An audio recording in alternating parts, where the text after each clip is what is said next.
It's Monday, January 3rd, 2011. In this week's BeakerBeat, the new year is here, but before we move ahead, we take a look back at some of the biggest stories of 2010. From healthcare reform to massive recalls to things we taught you last year, we've got it all organized for you. Prepare to say goodbye to 2010 in this week's edition of BeakerBeat. Don't worry, Marge. America's healthcare system is second only to Japan, Canada, Sweden, Great Britain, well, all of Europe. But you can thank your lucky stars we don't live in Paraguay. Hello everyone, welcome to this week's edition of BeakerBeat. I'm Mike Justice. Thanks for tuning in. Hope you had a safe and happy holiday. Welcome to 2011. Well, we start this week's show with probably the biggest story to affect the life sciences industry last year, the president's healthcare reform. As you all know, the president's healthcare reform legislation was passed, and now it's beginning to take hold. Here are just a few of the highlights. The reform package will extend insurance coverage to some 32 million more Americans. That means millions of paying customers into the healthcare system, expected to be a big bonus for drug and device makers. Pharma's cost was initially pegged at $80 billion, but in a new analysis, the government's overhaul of healthcare will cost pharma $105 billion. One benefit is the closing of the so-called donut hole, which will allow more seniors to buy meds, whereas before many of them would just not buy some due to expense. Meanwhile, medical device makers are divided. On the plus side is an expanded market for its products, but industry advocates aren't happy about the 2.3% tax starting in 2013. The tax is designed to collect $20 billion over 10 years. As for biotech, there are two parts that are immediately relevant. One gives tax breaks for smaller biotechnology companies, while the other simplifies some aspects of regulation. Also, biologics were given 12 years of market exclusivity after FDA approval. Also, drug makers will be required to report their payments to doctors. The disclosure law will cover even small gifts. Anything valued at more than $10, including cash, has to be reported. Of course, there's much more detail than what we can report here today, but one other thing is for certain. The debate over the reform is not over. Several politicians vow to make changes. Keep it here for those as they develop. We regret to announce the following layoffs, which I will read in alphabetical order. Simpson, Homer. That is all. Now, the economy in 2010 was, of course, a big story, as you well know. One of the rough aspects of that, at least for the life sciences biz, was layoffs. Drug makers cut more than 50,000 people from their payrolls in 2010. Sales forces and R&D were hit particularly hard. AstraZeneca led all pharma companies with 8,550 layoffs announced last year. This on the heels of the 15,000 cuts from 2009. Next, by just a hair, was Pfizer, announcing a total of 8,480 layoffs in 4 separate waves.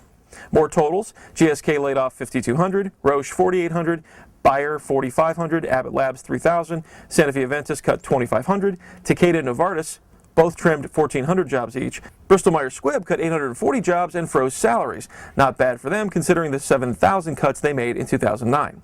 On the device side, Boston Scientific cut 1,300 jobs, CareFusion cut 700, while Covidien, Celera and others also reduced headcount. Some companies were hiring, but it helped if you lived in India or other Asian locales. For example, Ranbaxy Labs hired 1,500 sales reps, Elder Pharma is recruiting 1,000 new sales and marketing employees, and U.S. companies are also hiring in the region. Now, 2010 may also be remembered as a year of the changing of the guard for many life sciences companies. The list of heavyweights changing their top men is impressive. Merck, Novartis, BMS, Biogen Idec, Hospira, and Medtronic have all announced new or changing faces at the top. Even industry group Pharma got a new leader. Perhaps the most surprising move, though, was Pfizer's CEO Jeffrey Kindler abruptly quitting in December. He said he needed to recharge his batteries. However, some speculate it was perhaps politically motivated or related to Pfizer's stock price, which has fallen about 25% in 5 years under Kindler. Now, another big story from last year was the M&A activity, which jumped up again in 2010. But it was all about the micro deal last year. Now, there were a few bigger deals to report, and those include Sanofi Aventis snapping up Chatham for $1.9 billion. BioVale and Valeant merged in a $3.2 billion deal. Pfizer offered $3.2 billion for King Pharma. Germany's Merck KGaA paid $7 billion for Millipore. Teva bought Ratiopharm for about $5 billion. Covidia spent $2.6 billion on EV3. Spain's Grifols bought Talecris for $4 billion. Celgene got Abraxas for $2.9 billion, and OSI agreed to let Astellas buy them out for $4 billion in cash. The year's biggest deal, though, was Novartis' majority stake buyout of Alcon. The company spent $28 billion for 77% of the eye care company, and in mid-December finally got the rest for $12.9 billion. All told, that buyout cost more than $50 billion. Now, that's just a few of the deals. FYI, the pace of the deal making has increased so much that the U.S. Federal Trade Commission needed more funding to help handle the workload.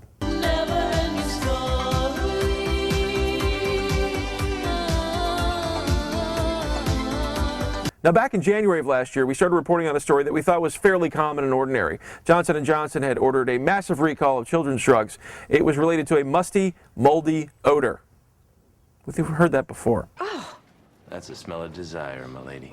God, no, it smells like a used diaper filled with Indian food.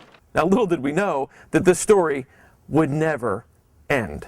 J&J's McNeil unit would spend the year recalling more than 70 OTC drugs for adults, children, and infants, including brands like Tylenol, Motrin, Rolaids, Benadryl, and others. J&J shut down the plant in Fort Washington, Pennsylvania, where the recalled products were made. The FDA reprimanded J&J for its slow response. Consumer complaints originated in 2008, long before the recall, but J&J didn't tell the FDA until a year later. Congress launched an investigation into the recalls, which included the so-called phantom recall of Motrin. That was when J&J allegedly hired a contractor to purchase Motrin from stores rather than conduct an actual recall. Some heads at J&J have already started to roll, and now there's been a shareholder lawsuit against the company related to these massive recalls. Recalls weren't limited to J&J, however. Pfizer had a similar musty, moldy odor with thousands of Lipitor bottles. And then there were the particulate-related recalls. Lundbeck, Novartis, Halozyme, Baxter, Amgen, Takeda, Hespera, and Abbott Labs, among others, all recalled products after some wacky particle like polyester or stainless steel was found in their products. Time now for some quick hits from 2010, and Avandia was making all sorts of headlines all year long, but not the kind that GlaxoSmithKline was hoping for. The FDA decided, after practically everyone screaming for it to be pulled from the market, to significantly restrict the use of the diabetes drug Avandia to patients with type 2 diabetes. Avandia will be available to new patients only if they can't achieve glucose control on other meds and are unable to take Actos, which is the only other drug in this class. Current Avandia users who are benefiting from the drug will be able to continue using it if they choose to do so. Is this the new target of criminals? Millions of dollars worth of prescription drugs were stolen from an Eli Lilly warehouse last year. An estimated 70 pallets of drugs were taken. The drugs taken are valued at $75 million. Normally, thieves do in-transit raids. Cargo thefts have been increasing at terminals, carrier lots, and truck stops. Add this to the ongoing battle against counterfeits, and drug makers have their hands full just keeping an eye on their products, much less developing them. Pharma and device companies spent billions on all sorts of settlements in 2010, off-label marketing investigations, pricing fraud suits, liability litigation. These issues and more had companies spending over $5 billion just to get out of hot water. The worst offender may have been GSK, who forked over about $2 billion last year. The global economic crisis hit the pharma industry particularly hard in Europe. Spain, Greece, and other countries all slashed the prices of numerous drugs, reducing what the public health system spends on prescription drugs. Some drug makers followed Novo Nordisk's lead, refusing to drop prices, and in some cases, pulling their respective drugs out of a particular country entirely. It is Anchor Man, not Anchor Lady, and that is a scientific fact. I don't know what we're yelling about! What could be a precedent-setting decision? A federal jury found Novartis discriminated against female sales reps in the U.S. Novartis was told to pay millions in compensatory and punitive damages, which could reach nearly $300 million. Also from the courts, a U.S. appeals court ruled Novartis sales reps are entitled to overtime pay, a decision that could ripple throughout the industry. The FDA continues to crack down on how pharma companies promote their wares. Since the start of 2010, we've been reporting how the FDA sends angry letters to drug makers in particular, demanding changes in marketing and promotions. The FDA took a new step towards cracking down on false ads, launching a new program called the Bad Ad Program. The goal is to teach doctors and other providers on how to better understand information they receive from drug sales reps. Nearly half of the 162 million doses of H1N1 vaccine produced to fight the flu in the U.S. went unused. About 70 million were incinerated. Globally, millions of orders were rescinded. Many countries tried to pay Novartis and other companies less than they originally agreed to for the doses that they ended up canceling. Nice. Finally today, a look back at 2010's most interesting and off-the-wall wacky stories. An FDA advisory committee must have had a headache that day. By a 10-to-1 margin, they shot down Boehringer Ingelheim's female Viagra, claiming a lack of efficacy and a poor risk-benefit profile. Shortly thereafter, the FDA officially sent flibanserin to the showers. A cold one, of course. Novartis launched a new online game called Zek Attack to raise awareness of the risks posed by ticks and how to avoid the dangerous infections they can transmit.